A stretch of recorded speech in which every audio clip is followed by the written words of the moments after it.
I had been dealing with things. I had like IBS, right? I had something called endometriosis. I had cystic acne. These things, I was like, something's not right, but I still didn't know what to do necessarily. I was in the conventional paradigm. So those things compound. And eventually, what happened was I developed a full blown autoimmune disease called ankylosing spondylitis. I was experiencing arthritis throughout my entire body. Everything was painful. Laying down in bed, because your spine, with ankylosing spondylitis, your spine essentially starts fusing together. And so people with this autoimmune disease eventually are not able to walk if it progresses to that level. And so my spine was, it felt like a rod, but every joint in my body, everything hurt. And so I went through rheumatologist after rheumatologist, finally came to the end, and I just said, okay, what are my options? What do I have to do? And they said, this woman said, all right, well, this is an immune suppressing drug that you need to go on. You'll never heal. This is incurable. Um, and you have to do something, otherwise your spine will fuse together. So she tells me the drug, and I say, okay, what are the side effects? And she tells me a whole slew of them.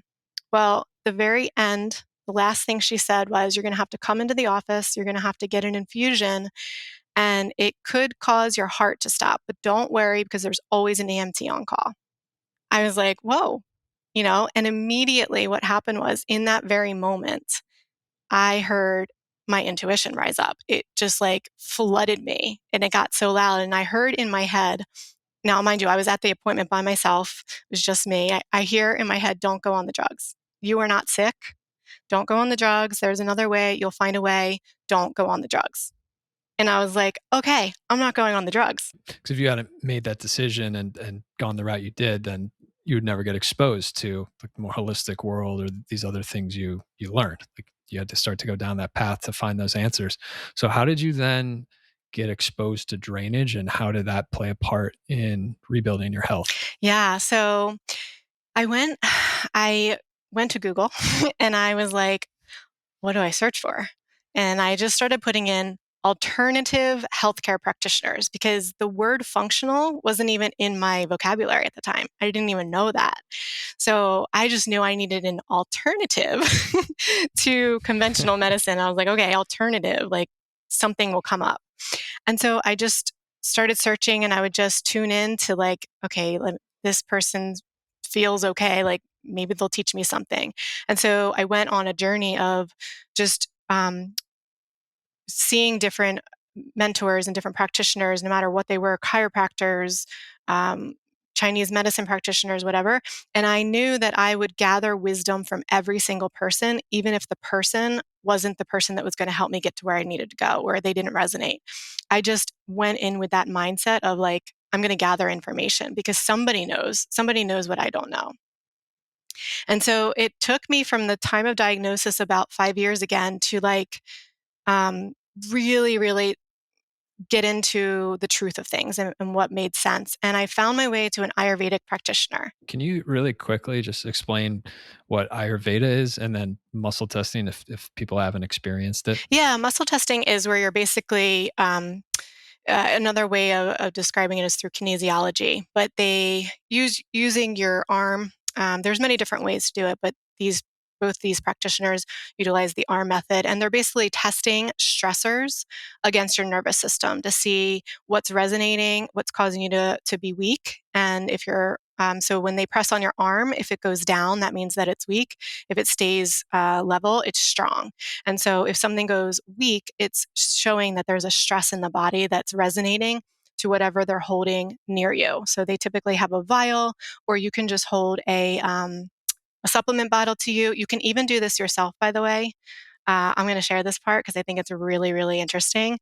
You don't even have to learn the method with like doing it yourself. You can do the sway method. You can do the finger method. You can have somebody test you, or you can use a pendulum.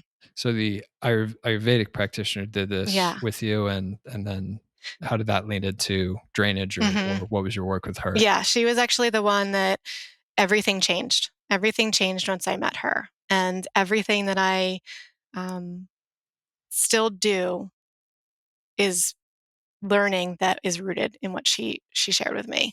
So Ayurveda, and to your original question, is just the ancient medicine of India, just like Chinese medicine, right? So they're kind of similar, but it's from India. And she was a chiropractor. A lot of chiropractors will do muscle testing, you'll notice, and they'll also be into that alternative kind of world of things. And so in terms of her helping me identify things what with the muscle testing, she was just going through different stressors, and she went to food and she tested gluten for me. And she's like, yeah, you're coming up weak with gluten. You're gonna have to give up gluten. And I was like, whoa, like I'm Italian. Enjoy a good, IPA. Like, whoa, that's what I know about gluten. I don't know all the ins and outs, but like, whoa. And she was like, well, it's stressing your body. And, at this point, I was really, really just in so much pain in my life, living every day, just in pain. And she was like, well, can you give it up for 30 days?